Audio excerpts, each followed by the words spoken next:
Советский мотоцикл, идущий по шоссе, словно напоролся на невидимое препятствие. Колонна, остановленная пулеметным огнем, спешно перестраивалась в боевой порядок.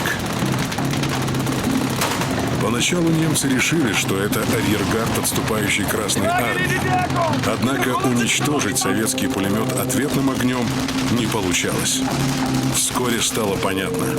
Это не арьергард, а новая линия обороны. Стой! Назад! Это ДОТ. Пулемет бил по шоссе из бетонного сооружения, замаскированного под деревенский дом.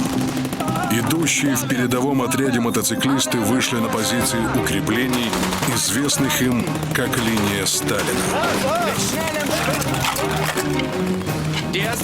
Машины в укрытие. Первая рота. Занять оборону. В 20 веке зубчатые стены и редуты крепостей были заменены линиями из бетонных коробок, долговременных огневых точек, дотов. В довоенный период во Франции возводилась линия Мажино, в Финляндии линия Маннергейма, Германия строила линию Зигфрида. С конца 20-х годов на западной границе Советского Союза также развернулось широкомасштабное строительство укреплений. Иностранная пресса назвала ее линией Сталина, но в СССР это название никогда не использовалось. Участки обороны делились на так называемые укрепленные районы – УРы. Название УРа привязывалось к географии той местности, где возводились рубежи его обороны – Новоград-Волынский, Полоцкий, Летичевский и другие. Пресса и пропаганда сильно преувеличивали реальные возможности советских укреплений. Протяженность границы не позволяла создать сколь-нибудь плотную сеть из дотов. Сами сооружения были небольшие, чаще всего рассчитанные на установку в них 1-3 пулеметов. Орудийные башни практически отсутствовали, а вместо них устанавливались башни устаревших танков. Построенная в начале 30-х годов линия была слабой с точки зрения противотанковой обороны. В ней было очень мало сооружений для пушек. После того, как в 1939-1940 годах граница сместилась на запад, линия Сталина была законсервирована. А ее гарнизоны и вооружение использовали для создания линии обороны на новой границе. Перед войной их вновь начали приводить в порядок. Здесь артиллерийский КПН. Состояние удовлетворительное. Но нужно прочистить воздуховоды вентиляции, ну и порядок навести. После поражения Красной Армии в приграничном сражении в июне 1941 года советские части отступали, надеясь укрепиться на линии Сталина. Все верили, что там можно будет дать отпор захватчикам, а потом и погнать их обратно на запад.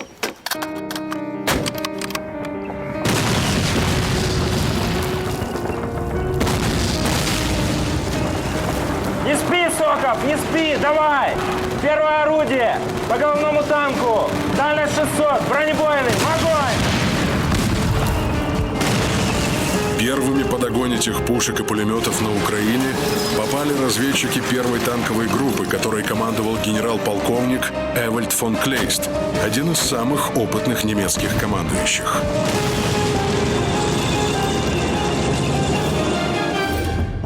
Эвальд фон Клейст, генерал-фельдмаршал. В 1941-м ему исполнилось 60 лет. Первым в вермахте возглавил объединение, получившее наименование «Танковая группа». Весной 1940-го во Франции его войска прорвались через продолжение линии Мажино под Седаном и ударом к Ла-Маншу окружили крупные силы союзников под Дюнкерком. В 1945-м арестован американцами и передан СССР. Военной коллегии Верховного суда СССР приговорен к 25 годам заключения. Умер в плену. Столкновение с линией Сталина не обескуражило Клейста. Германская армия еще в годы Первой мировой войны отработала тактику взлома укрепленных полос штурмовыми группами. Со временем эта тактика была усовершенствована. Справка.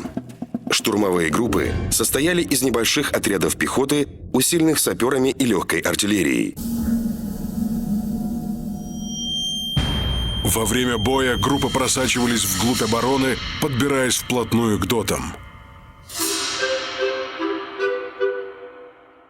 Далее следовал выстрел пушки по входной двери или подрыв крупного заряда взрывчатки. а затем струя пламени из огнемета. У защитников ДОТа не было шансов уцелеть. Танки Клейста вышли к линии Сталина сразу в нескольких местах. На киевском направлении ожесточенные бои в Новоград-Волынском укрепрайоне шли 3 суток. Он строился в 1932-1938 годах. Общая протяженность 120 километров. В основном передний край проходил по восточному берегу реки Случ. Укрепрайон имел 182 пулеметных и 17 артиллерийских дотов. Из истории 14-й танковой дивизии вермахта. Из-за мощного заградительного огня из дотов и бомбовых ударов авиации наступление не могло продвигаться вперед. После налета пикирующих бомбардировщиков наши штурмовые группы выходили на рубеж атаки дотов с огромными потерями и пытались уничтожить каждый дот отдельно. К вечеру удалось наконец взять первый дот. Потери были высоки. В каждой роте погибло примерно по 40 человек. С большим трудом немцы пробились сквозь укрепления и к 8 июля вырвались на Житомирское шоссе. Находящийся южнее Остропольский укрепрайон, который также прикрывал путь к столице Украины, был взломан немецкими танками у местечка Любар. Из истории 16-й танковой дивизии вермахта. Блиндажи и бункеры русских были частично замаскированы под безобидные крестьянские лачуги и сараи и неожиданно открывали огонь. Полевые орудия неприятеля стреляли в борт наступающим танкам. Эти укрепления пали только под огнем тяжелых немецких орудий. После использования 210 миллиметровых мортир удалось сломить противника. Вклинение танков предотвратило повторное стягивание боевых порядков противника по оборонительной линии. Около полудня был подавлен последний очаг сопротивления. От Любара и Нового Мирополя немцы вышли к Бердичеву. Надежды удержать немецкое наступление на линии старой границы рухнули. Уже через 4 дня танки Клейста оказались восточнее линии Сталина. Когда о первом прорыве уров на старой границе доложили командующему Юго-Западным фронтом Михаилу Кирпоносу, тот с горечью сказал: «Дорого нам обойдется этот прорыв». Михаил Петрович Кирпонос, генерал-полковник, отличился во время Советско-финской войны, получив звание Героя Советского Союза. Командовал корпусом, затем Ленинградским округом. В начале 41-го стал командующим войсками Киевского особого военного округа. Человек деятельный и энергичный, но его неопытность и быстрый взлет неизбежно оказывали воздействие на взаимоотношения с руководством. Утром 9 июля части группы Клейста вышли к Житомиру. В разговоре с Берлином начальник штаба группы армии «Юг» докладывал: необходимо сделать попытку внезапного захвата Киева силами 3-го моторизованного корпуса. Гитлер, напротив, требовал поворота на юг и окружения главных сил Красной армии на правобережной Украине. Таким образом, Клейст шел на Киев на свой страх и риск. У него было всего несколько дней, чтобы или добиться громкого успеха, или покориться воле фюрера и повернуть на юг. Над Киевом нависла смертельная опасность. Товарищ полковник. Начальник оперативного отдела штаба Юго-Западного фронта Баграмян вспоминал: Дежурный привел ко мне незнакомого майора. Разрешите доложить, товарищ полковник?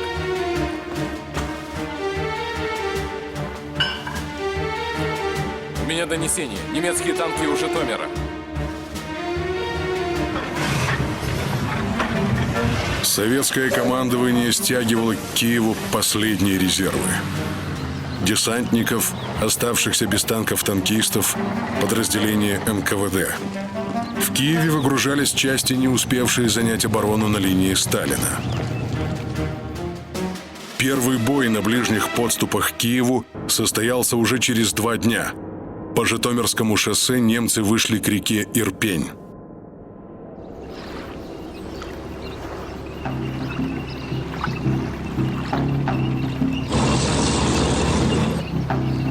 Подходят.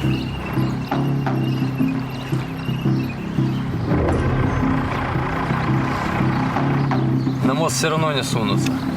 Побоятся. Давай.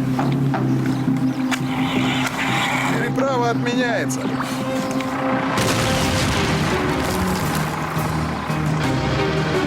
Попытки форсировать Ирпень сходу и ворваться в Киев внезапной атакой провалились. Опорой советской обороны стал Киевский укрепленный район. С серых громадин дотов сбрасывали маскировочные сети, а непрошенных гостей встречали пулеметные очереди. Киевский укрепрайон Киур был частью линии Сталина. Здесь на фронте на протяжении 80 километров было около 250 сооружений разных типов, в том числе 3 артиллерийских полукапонира. Рубеж обороны проходил большей частью по берегу реки Ирпень. Она стала естественным противотанковым рвом. В начале войны доты дополнили окопами и противотанковыми рвами. Атака города танковыми дивизиями не обещала немцам быстрого успеха. Пехота шагала в маршевых колоннах где-то далеко позади. Без ее помощи танки Клейста могли навсегда остаться у стен Киева. Не скрывая досады, командование группы армий «Юг» подчинилось приказам из Берлина, повернув в направлении южнее Киева. Белесый дым окутал советские позиции непроницаемым туманом. Скрытые дымовой завесой немецкие пехотинцы незаметно подбирались вплотную к дотам и блокировали их. Вслед за штурмовой группой на передний край Ура ворвались штурмовые орудия. 15 июля очередной целью немецкого наступления стал Летичевский укрепрайон, прикрывавший подступы к Виннице. Справка. Инициатором создания штурмовых орудий стал будущий фельдмаршал Эрих фон Манштейн. В 1935-м он направил начальнику генштаба записку, в которой говорилось: «Штурмовая артиллерия действует в составе пехоты. Она не атакует как танк, не занимается прорывом, но поддерживает продвижение пехоты, уничтожая наиболее опасные цели. В отличие от танков, она не действует большим количеством, а обычно применяется в составе взвода. Орудие должно быть способно всего несколькими выстрелами выводить из строя вражеские пулеметные точки». В 1940 году в составе немецкой армии появились штурмовые орудия «Штурмгешütz» «Штюк-3». Они представляли собой шасси танка ПЗ-3 с установленной на нем короткой 75-мм пушкой. Их отличал приземистый силуэт и более толстая, чем у танков, броня. В лоб они были практически неуязвимы для советских 45-мм противотанковых пушек. Эти части относились не к танковым войскам, а к артиллерии и занимались исключительно поддержкой пехоты. Они могли вплотную приближаться к дотам и расстреливать их амбразуры. «Штюк-3» к 1945 году стали самым массовым по численности представителем бронетехники вермахта. Однако в начале войны количество их на советско-германском фронте было ограничено. Летичевский УР строился в начале 30-х годов. Его длина составляла около 125 километров. Было построено 340 пулеметных и 7 артиллерийских дотов. Третий! Подсоби огнем! У меня в доте одни пулеметы! Третий! Как понял? Снаряды на исходе! Но огнем поддержим!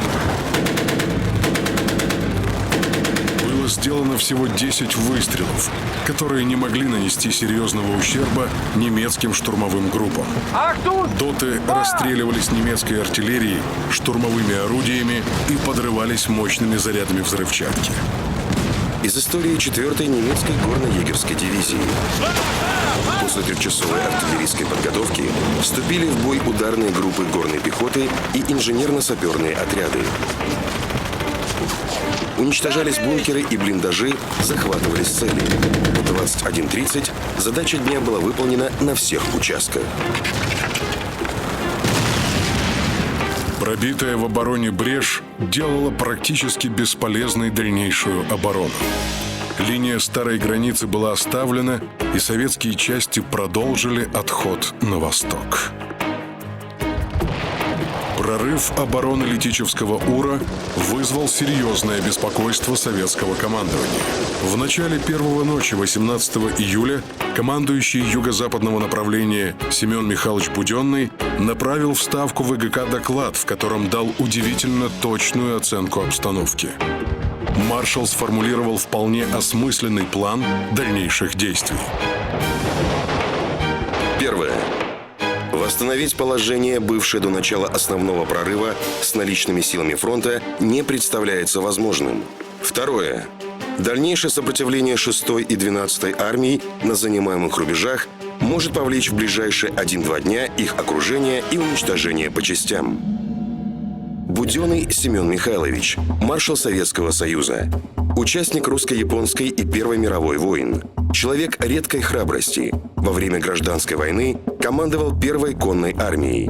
Перед началом Второй мировой войны отмечал важную роль кавалерии в маневренной войне, в то же время выступая за техническое перевооружение армии. Инициировал формирование конно-механизированных соединений, сыгравших важную роль в ходе войны. Буденный просил ставку ВГК дать разрешение на отвод 2 армий, и через несколько часов оно было получено.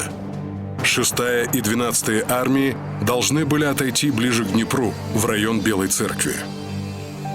Поначалу отход на восток проходил успешно и организованно. Василий, видишь эту метку? Командир 1-й горно-егерской дивизии немцев Хуберт Ланц.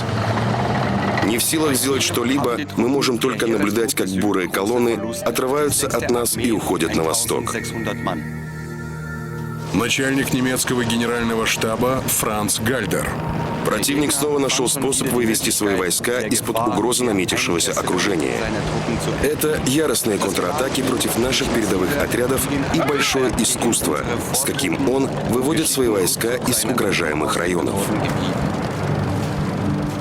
Но прорыв 1-й танковой группы немцев к Киеву и Бердичеву стал роковым для 6-й и 12-й армий. Повинуясь приказу фюрера о повороте на юг, немецкие танковые дивизии ударили во фланг и тыл 2 отходящим на восток армиям. 3 августа 1941 года кольцо в районе Умани замкнулось. В окружение попали около 100 000 человек. Бои в районе села Подвысокое продолжались до 15 августа. Вырваться удалось немногим. В плену оказались командующие 6-й и 12-й армией генералы Музыченко и Понеделин, командиры корпусов.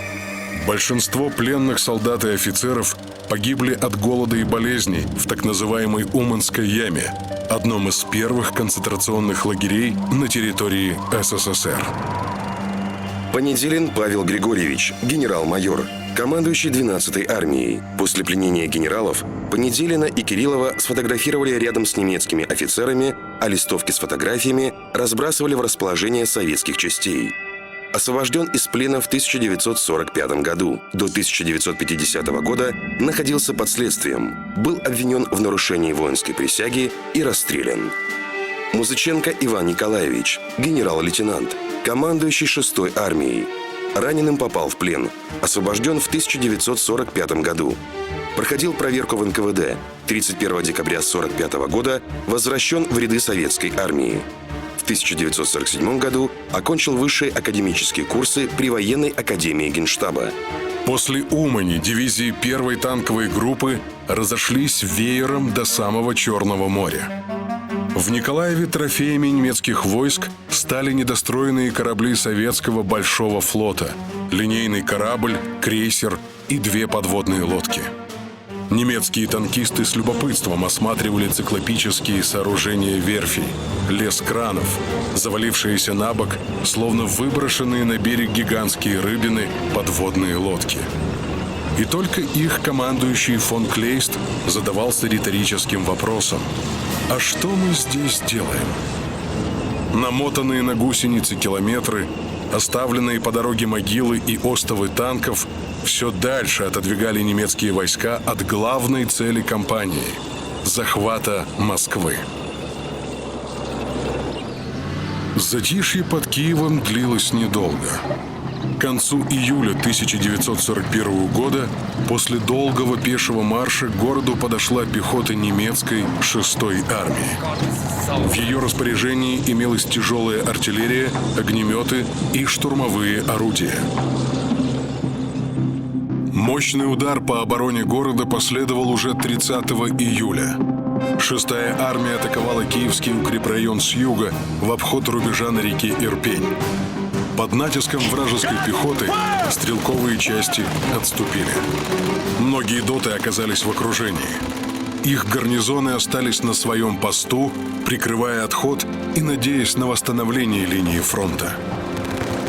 ДОТ номер 131 у села Кременище отбивал атаку за атакой. Командовал отважным гарнизоном лейтенант Якунин. Офицерское звание ему было присвоено накануне 13 июня 1941 года. Внимание! До взрыва 5 секунд. Гранаты к бою. В конце концов, немецкая штурмовая группа подорвала дверь и заднюю амбразуру ДОТа. Затем был взорван люк, ведущий на нижний этаж. Весь гарнизон погиб. Соседний ДОТ номер 127 оборонялся 3 дня, мешая немцам форсировать реку по дамбе. Его пулеметы замолчали только когда закончились патроны. Взорвав дверь, немцы извлекли из ДОТа 5 защитников, 3 из которых еще были живы. Бросив в грузовик, их увезли.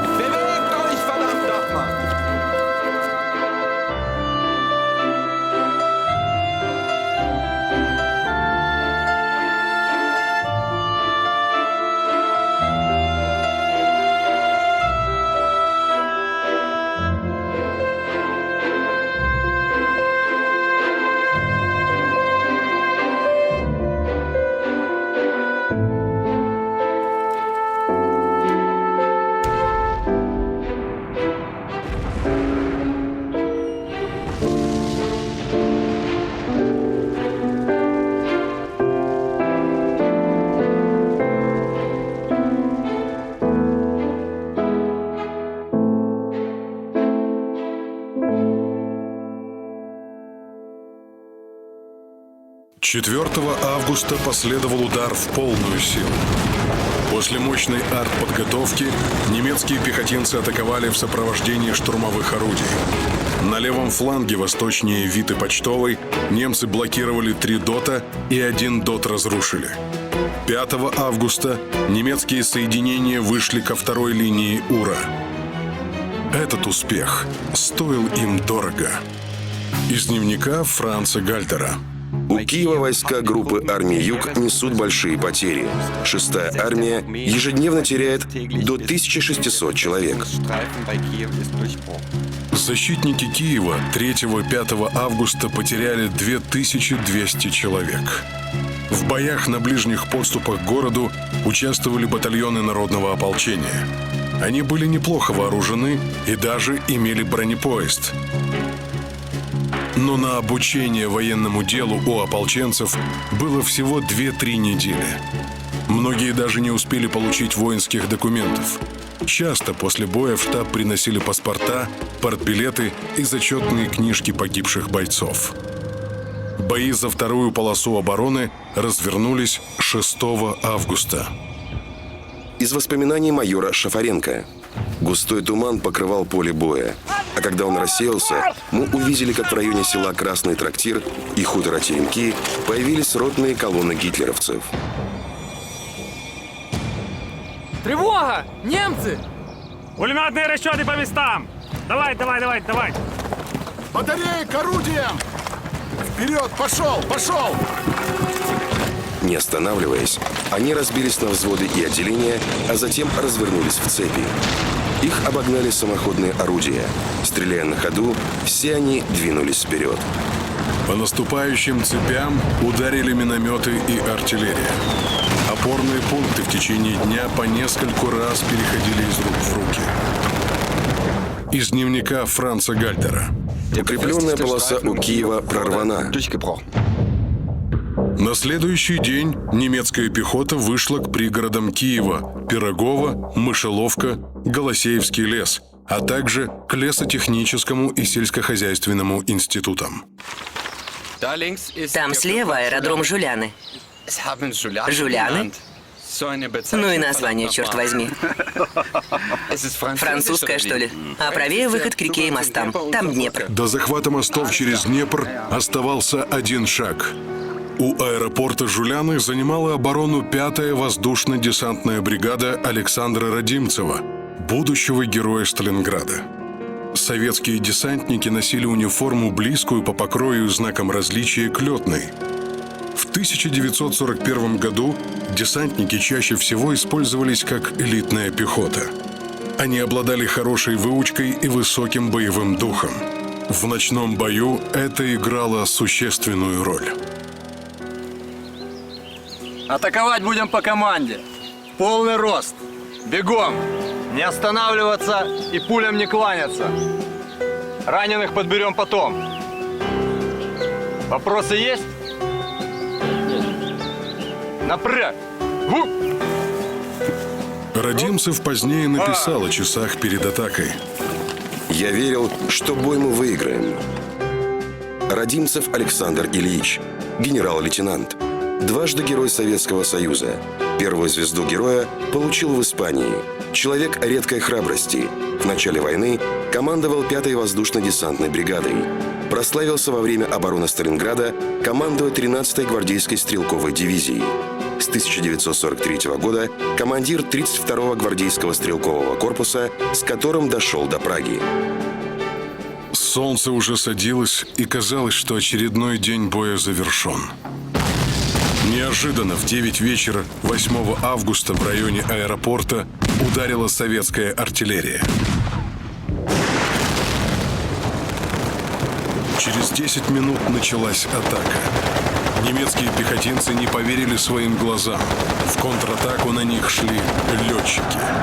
Одетые в комбинезоны, летные шлемы и голубые пилотки, десантники шли на них практически в полный рост, стреляя на ходу из автоматов и пулеметов. Немцы решили, что у защитников Киева больше нет резервов, и поэтому в бой бросили экипажи самолетов. Стремительная и бесстрашная атака десантников буквально шокировала гитлеровцев. К утру десантники Радимцева оттеснили немцев на 3 километра от города. Именно десантники задержали немецкое наступление до прибытия резервов. Из оперативной сводки за 8 августа. 284-я стрелковая дивизия следует по железной дороге в Киев на усиление обороны Киевского укрепрайона. К исходу дня выгрузилось 2 эшелона. Бои на линии Сталина и Подуманью дали главное – выигрыш времени. Эти недели были использованы руководством Красной Армии для формирования новых дивизий.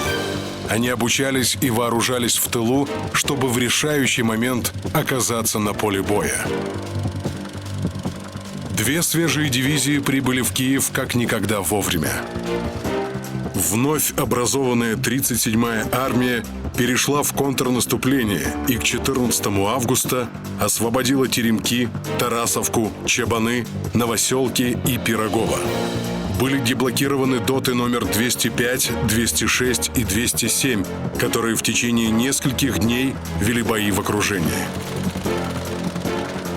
Фронт под Киевом восстановили по 1-й и 2-й полосам обороны.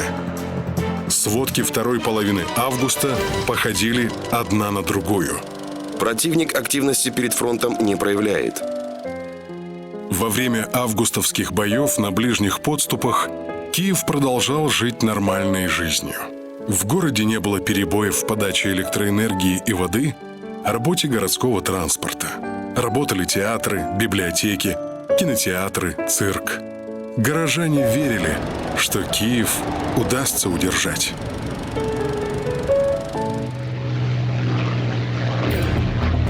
Транспортный «Юнкерс» заходил на посадку на строго засекреченный аэродром под Лётценом в Восточной Пруссии.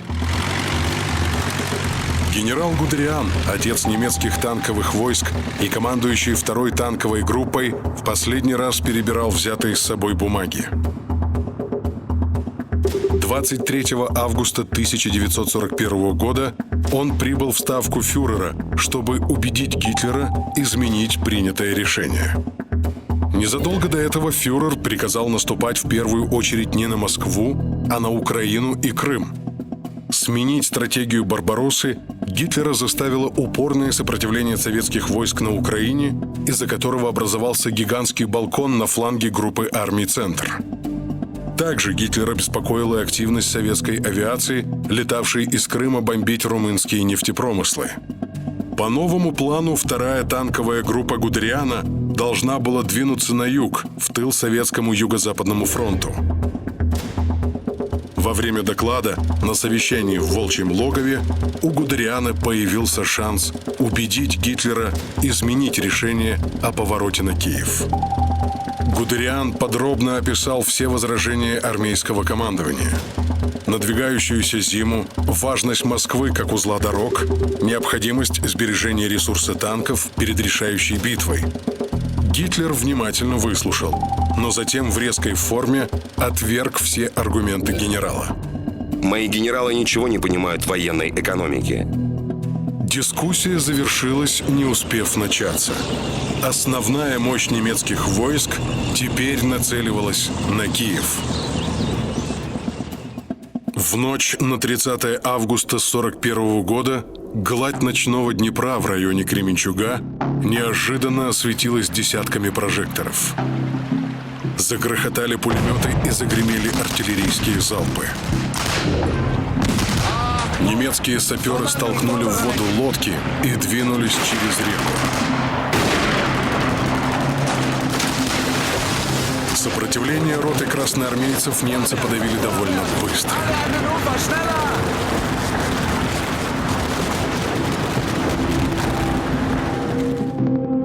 На берегу Днепра они заняли плацдарм, получивший наименование Кременчугского.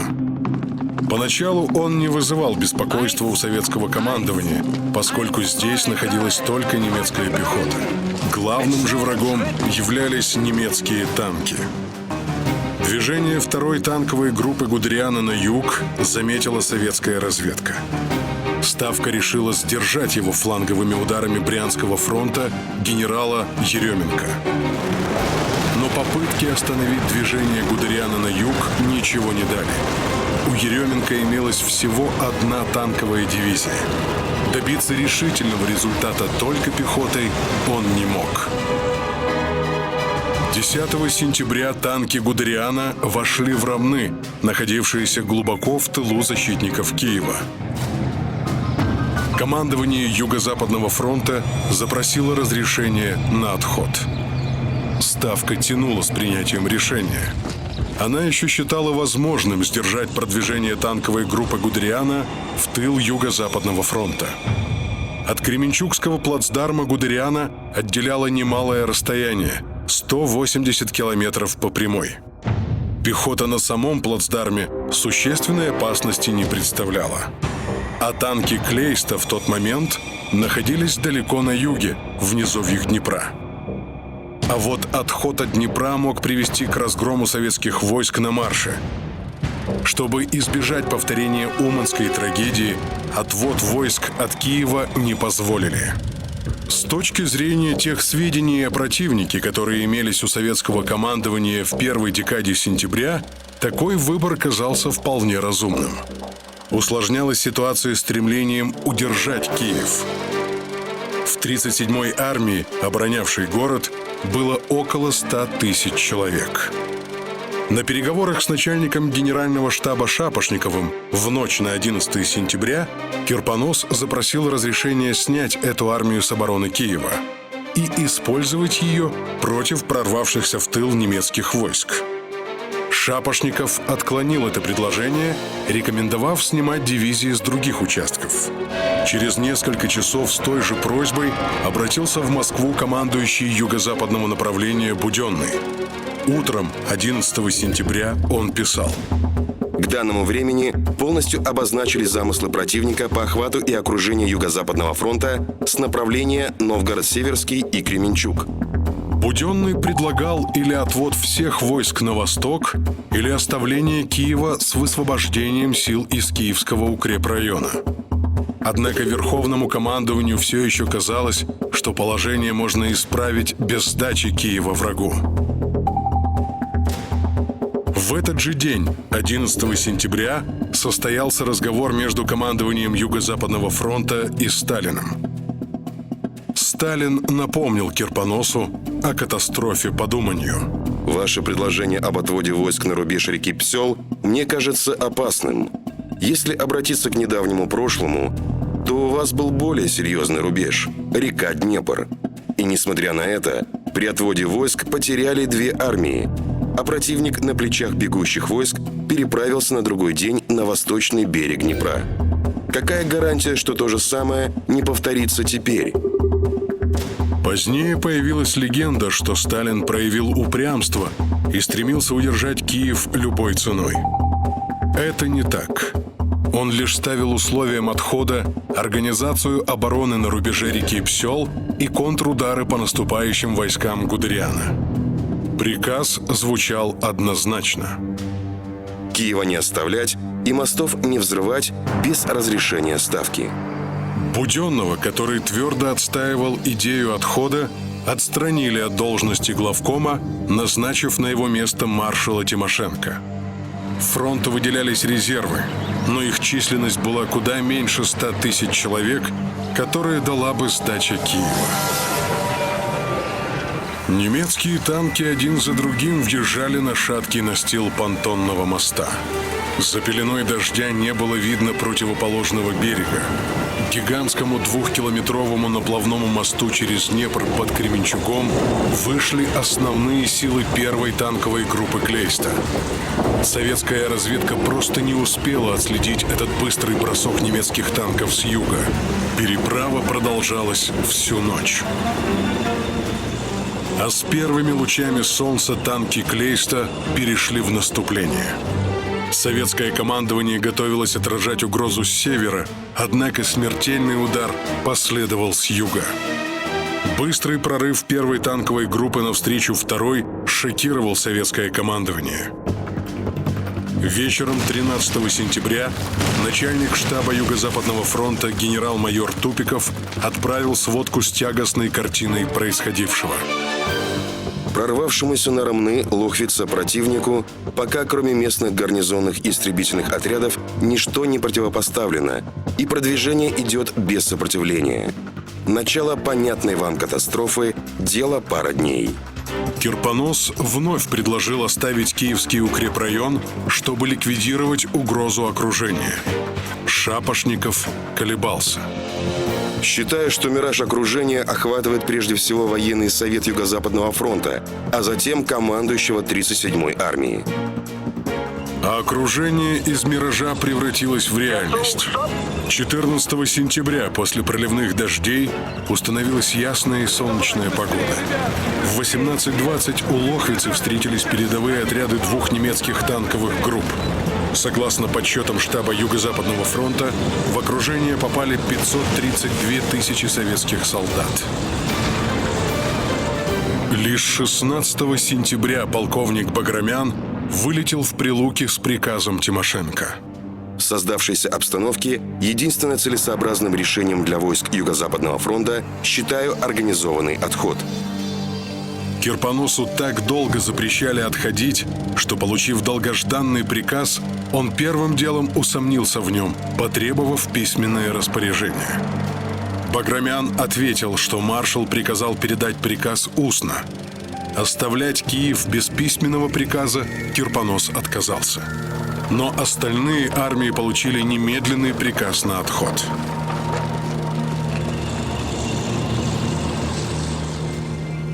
Кирпонос принял решение пробиваться из окружения на восток. 21-я армия прорывалась на Ромны, 5-я армия на Лохвицу.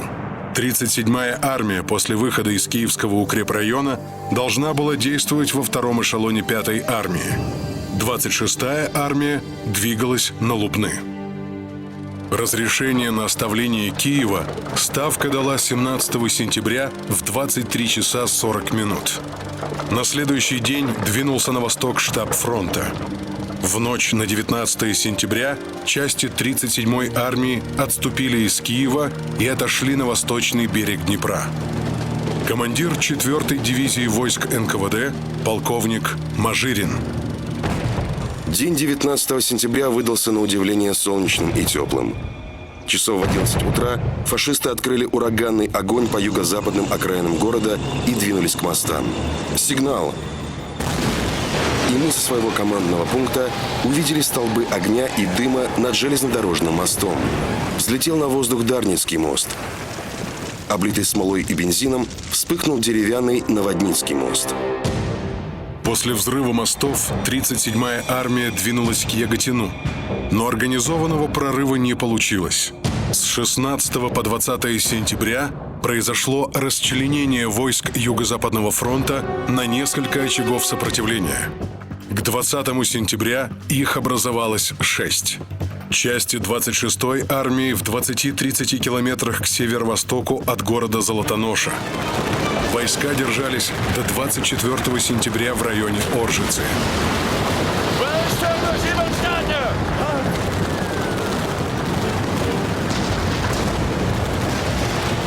Части 37-й и 26-й армий в 40-50 километрах к юго-востоку от Киева. Эта группа сопротивлялась до 23 сентября. Два очага части 5-й, 21-й армии вели борьбу до 23 сентября к юго-востоку и востоку от Пирятина. Подразделения 37-й армии в 10-15 километрах к северо-востоку от Киева продержались до 21 сентября. Подразделения 37-й армии в районе Яготина сумели продержаться в кольце до 26 сентября.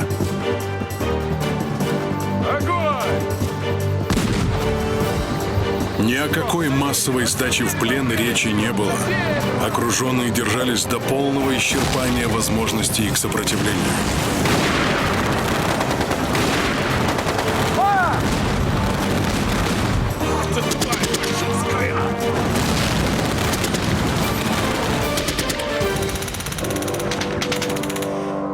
От силового прорыва вскоре пришлось перейти к просачиванию. Из воспоминаний Баграмяна. Немцы весьма выгодно для себя использовали болотистую долину реки Сула. Они заняли все мосты через реку небольшими отрядами при поддержке танков, а остальные силы расположили в глубине за рекой, как подвижный резерв. Из окружения ушли лишь те, кто нашел глухое место переправы и через тропы пробился на восточный берег. Командующий фронтом разделил участь большинства окруженных. Кирпонос был убит осколком. Вскоре погибли начальник штаба фронта Тупиков, член военного совета Бурмистенко и большая часть офицеров штаба. Из Киевского котла удалось вырваться около 20 тысячам человек. Из воспоминаний Гудериана. Бои за Киев, несомненно, означали собой крупный тактический успех. Однако вопрос о том, имел ли этот тактический успех также крупное стратегическое значение, остается под сомнением. Теперь все зависело от того, удастся ли немцам добиться решающих результатов еще до наступления зимы. Главный удар должна была нанести усиленная группа армий «Центр» в направлении на Москву. Осталось ли для этого необходимое время? 19 сентября немецкие войска вошли в Киев. 24 сентября на Крещатике силами НКВД были подорваны заминированные ранее дома, в которых располагались представители оккупационной администрации. Взрывы и пожары продолжились и в последующие дни. Первым взорвалось здание детского мира. Затем цирк на улице Карла Маркса, гостиница «Континенталь», где расположился штаб немецкого гарнизона, и близлежащие кварталы. На чердаках многих домов хранились бутылки с зажигательной смесью со времен обороны города. Начался страшный пожар. От Крещатика практически ничего не осталось. Жители окрестных домов лишь поливали крыши, чтобы огонь не перекинулся на их здания. Тушить пожар уже не пытались. Огонь бушевал 4 дня. Нацисты воспользовались этими событиями как поводом для расправы над киевскими евреями. 28 сентября по городу были расклеены около 2000 объявлений, в которых евреям предписывалось в целях переселения собраться 29 сентября 1941 года на углу улиц Мельникова и Дегтяревской, взяв с собой документы, деньги и ценные вещи. Ранним утром десятки тысяч людей потянулись через весь город к указанному месту. Оттуда по улице Мельникова, уже под надзором немецких солдат, киевлян направляли к оврагу Бабий Яр на окраине Киева. У оврага мужчинам, женщинам, детям приказывали раздеться, сложить одежду и ценные вещи в отдельные кучи. Затем их группами отводили вниз по узким тропинкам. На противоположной стороне оврага были установлены 2 пулемета. Только 29 и 30 сентября нацисты убили здесь 33 771 еврея. Их тела были погребены во рву 60 метров длиной и 3 метра глубиной. 103 недели подряд, каждый вторник и пятницу, гитлеровцы везли сюда на уничтожение людей уже без различия национальностей – украинцев, русских, цыган. Бабий Яр превратился в огромную братскую интернациональную могилу. Как место казней, Бабий Яр просуществовал ровно 2 года, с 29 сентября 1941 года по 29 сентября 1943. Летом 1943 немцы начали заметать следы. Узников Сырецкого лагеря, который находился в 300 метрах от места казней, заставляли копать огромные могилы и сжигать тела расстрелянных. По подсчетам историков, в Бабьем Яру было уничтожено от 150 до 220 тысяч человек. Военные преступления немецких войск в Киеве стали одним из первых свидетельств того, какого рода новый порядок гитлеровская Германия собирается установить на территории СССР. Война из простой череды боевых действий 2 стран перерастала в войну за выживание целых народов. И этим народам предстояло или победить, или быть полностью уничтоженными. Война воистину становилась отечественной.